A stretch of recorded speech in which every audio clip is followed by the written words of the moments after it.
Dahil 20 years na kami ng aking partner, naisipan namin na magkaroon ng weekend getaway sa Manila Hotel. Ang aming room ay Superior Deluxe King at nabigyan kami ng 50% discount. Sa room rate na 12,500 per night, binayaran lang namin ay 11,500 for 2 nights.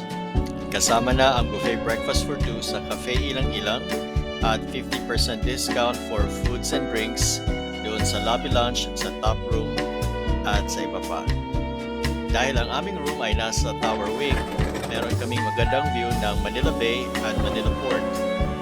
Masarap ang kape dito sa hapon at sa gabi naman, makikita mo ang sunset. May mga complimentary food and drinks na libre at nire-replenish nila kada araw. Kasama na dyan ang mga chocolates. Pero higit sa lahat, ito ang pinaka-the best na complimentary ng Manila Hotel para sa aming anniversary.